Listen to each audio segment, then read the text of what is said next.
और मैं अनुमा जी से शुरू करती हूँ कि अनुमा जी, ये किस तरीके की घटिया राजनीति है? ठीक है, शशि थरूर गए, शशि थरूर को ये इनविटेशन एक्सेप्ट नहीं करना चाहिए था, ये तो कोई भी व्यक्ति इस बात को कहेगा, लेकिन शशि थरूर ने उसको एक्सेप्ट किया और नेता प्रतिपक्ष राहुल गांधी और मल्लिकार्जुन खड़गे को न बुलाना आज किस बात का उन्होंने प्रमाण दे दिया? आज उन्होंने क्या ये नहीं साबित कर दिया कि प्रधानमंत्री का पद और राष्ट्रपति के पद की भी उन्होंने अपनी तो बेइज्जती की, राष्ट्रपति मुर्मू की भी साथ में बेइज्जती करवा दी? जी। सभी को नमस्कार, आपके दर्शकों को भी, पैनलिस्ट को भी। मेरी आवाज अगर ठीक से आ रही है तो मैं आगे बात कहती हूँ। हाँ, बोलिए। आमतौर पर कांग्रेस के सभी लोगों की तरह मैं भी शशि थरूर जी के ऊपर अक्सर कमेंट करने से बचती हूँ। उसके दो कारण हैं। पहला कारण तो ये है कि मुझे ऐसा लगता है, ये मेरे विचार हैं और वो सामने जाहिर अब तो आज कर रही हूं मैं, कि शशि थरूर जी लोकतंत्र को तो पसंद करते हैं, लेकिन उन्हें विचारधारा के बारे में शायद नहीं मालूम है। बीजेपी की जो कोर विचारधारा है और कांग्रेस की कोर विचारधारा के बीच में शायद वो फर्क नहीं समझ पाते। नॉर्मल जैसे लोग समझते हैं कि दोनों एक पॉलिटिकल पार्टीज हैं, एक पार्टी आज सत्ता में है, एक पार्टी आज नहीं है। मुझे ऐसा लगता है कि अगर शशि थरूर जिस समय भारत आने का सोच रहे थे, उस समय यहाँ अगर बीजेपी भी होती तो शशि थरूर उसमें जा सकते थे, क्योंकि उनको एग्जैक्टली आइडियोलॉजी के बारे में जानकारी कतई नहीं है। वो पहले भी प्रधानमंत्री नरेंद्र मोदी की तारीफ करते रहे हैं, जैसा लोगों को दिखता है और जो मीडिया दिखाता है उसी तरह से शशि थरूर जी का हमने रिस्पांस देखा है। लेकिन कांग्रेस एक ऐसी पार्टी है जहां पर लोग विरोध में विचार रख के भी, अगर वो कोर विचार उनका लोकतंत्र है, तो पार्टी अक्सर उन उसमें रहा जा सकता है, कोई प्रॉब्लम नहीं होती। अब शशि थरूर कांग्रेस में हैं और बार बार बीजेपी की तरफ आकर्षित होते हैं, लेकिन पार्टी ज्वाइन नहीं कर रहे हैं। इससे बहुत सी चीजें समझ आती हैं कि उनको अपने व्यक्तित्व का ही खुद को भान नहीं है। वो बहुत इंटेलेक्चुअल इंसान है, इसमें किसी को कोई शक नहीं है। शशि थरूर वर्ल्ड फेमस है, इसमें भी किसी को कोई शक नहीं है। लेकिन जब आप बार बार ये काम कर रहे हैं तो ऐसा लगता है कि आप खिजाने के लिए कर रहे हैं क्या?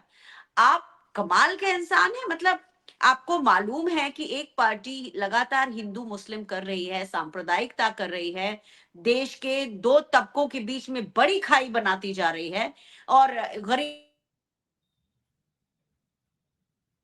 अगर शशि थरूर जी को ऐसा लगता है कि उन्हें वहां जाना चाहिए, और जबकि खड़गे जी और राहुल गांधी जी दोनों को ही, जिनको कि बुलाया जाना चाहिए, उनको अगर सरकार ने नहीं बुलाया, तो ये बहुत साफ समझ में आता है कि शशि थरूर जी बहुत विरोधाभासों से हैं। पार्टी इसलिए नहीं छोड़ना चाहते हैं कि जिस दिन वो कांग्रेस पार्टी छोड़ेंगे, उस समय के बाद से केरल में उनकी जो राजनीतिक छवि है उसको धक्का लगेगा। हो सकता है कि उनको चुनाव ना जीत पाए, हो सकता है कि अगर वो कोशिश भी करें बीजेपी में जाने की, तो वो जानते हैं कि जिस केरल प्रदेश से वो आते हैं वहां से उनको कुछ नहीं मिलने वाला है। जब वो प्रोफेशनल कांग्रेस के सदस्य अध्यक्ष रहे थे और मैं उसकी एक सदस्य थी, मैंने ये पाया कि वो बहुत सुविधा की राजनीति करते हैं। वो कोई भी काम अगर उसमें एफर्ट लगता है तो शशि थरूर जी नहीं करेंगे। वो एक्सेसिबल नहीं होते हैं लोगों को, तो उनके अंदर कुछ ना कुछ बीजेपी का वर्चस्ववाद है, और वो सर्वोदयवादी नहीं है। यानी कि जो विचारधाराओं का बेसिक अंतर है उससे उनको कोई फर्क नहीं पड़ता। और कल मैंने सुना पवन खेरा जी ने कहा कि जिन्होंने उनको बुलाया वो भी कमाल के हैं, और जिन्होंने उसे स्वीकार किया वो भी कमाल के हैं। तो मैं समझती हूँ कि कमाल नहीं, कहीं कमल की बात है। तो वो शशि थरूर जी जो हैं मन बना नहीं पा रहे, और हमें लगता है बिल्कुल। कि इस तरह से रहने से बेहतर है कि वो उधर एक तरफ शिफ्ट कर लें। अगर वो करें तो बहुत अच्छा है। कांग्रेस पार्टी कभी ऐसा नहीं करेगी, क्योंकि वहां पे सबके लिए जगह है। जी Anuma ji, coming to the question of Tharoor, अगर थरूर इतना ब्रेजनली वायलेशन कर रहे हैं एक पार्टी लाइन का, क्यों नहीं पार्टी उनको निकाल देती? जब सीनियर लीडर से मैं बात करती हूँ और पूछती हूँ कि थरूर का क्या होगा, तो वो कहते हैं कि नहीं, हम पार्टी से निकालेंगे नहीं उनको, उनको जाना है तो वो खुद चले जाएं। लेकिन इस तरीके से अगर पार्टी कंटिन्यू करेगी तो इसी तरीके से राहुल गांधी और खड़गे जी को वो नीचा दिखाते रहेंगे और बीजेपी उनको एक साइड शो की तरह इस्तेमाल करती रहेगी। देखिए, पार्टी लाइन ये है कि कोई कम्युनल स्टेटमेंट या कोई कम्युनल इसमें अगर शशि थरूर जी उस तरह का बयान देंगे, तो फिर वो पार्टी लाइन का की अवहेलना होती है। जैसे आपको अगर याद होगा कि हालांकि प्रधानमंत्री नरेंद्र मोदी ने अपने आप को साबित किया है, वही जो मणिशंकर अय्यर ने उन्हें कहा था, लेकिन उनको कुछ समय के लिए पार्टी से निकाला गया था। तो मैं वो शब्द नहीं बोलना चाहूंगी, आप जानते हैं वो शब्द क्या था, मणिशंकर अय्यर जी ने जो कहा था। तो अगर शशि थरूर उस तरह का कोई काम करेंगे तो पार्टी उनको जरूर निकालेगी, वरना जब तक वो अपने आप को लोकतांत्रिक मानते हैं, और कांग्रेस पार्टी इस तरह से नीजर कोई रिएक्शन करती नहीं है, ये भी आपने देखा होगा।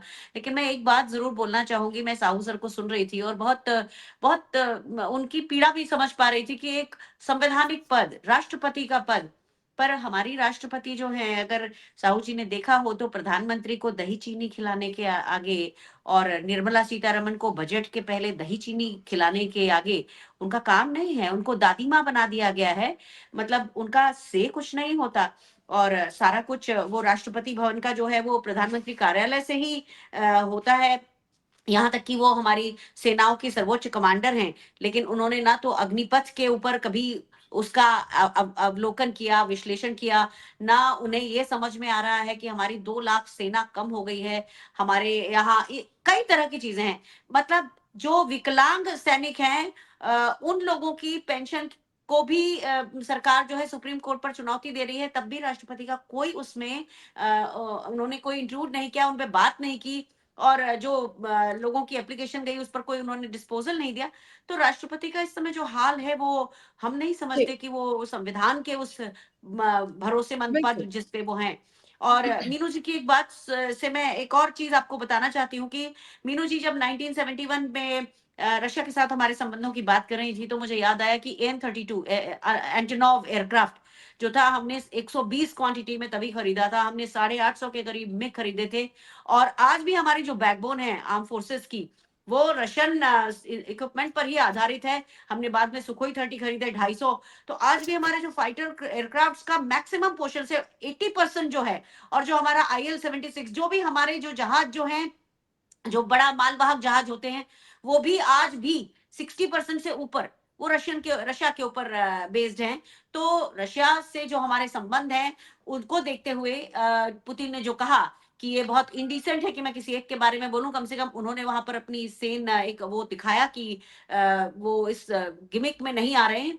लेकिन राष्ट्रपति का जहां तक सवाल था, वो मैं समझ सकती हूँ कि दही चीनी खिलाने वाली दादी माँ उनको बनाया है।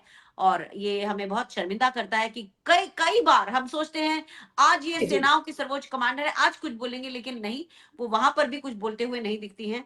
और इधर थरूर साहब हैं कि कांग्रेस की जो एक सौजन्यता है, कांग्रेस का जो एक उदारवाद है, उसका फायदा उठाते हुए, और वो खुद को शर्मिंदा कर रहे हैं। वो कांग्रेस पार्टी को शर्मिंदा नहीं कर रहे हैं, वो खुद को शर्मिंदा कर रहे हैं, खुद को एक्सपोज कर रहे हैं। लोगों के सामने समझ में आ रहा है कि शशि थरूर जो हैं, बिल्कुल। वो हाँ। वफादारी के मामले में कितने हो सकते हैं।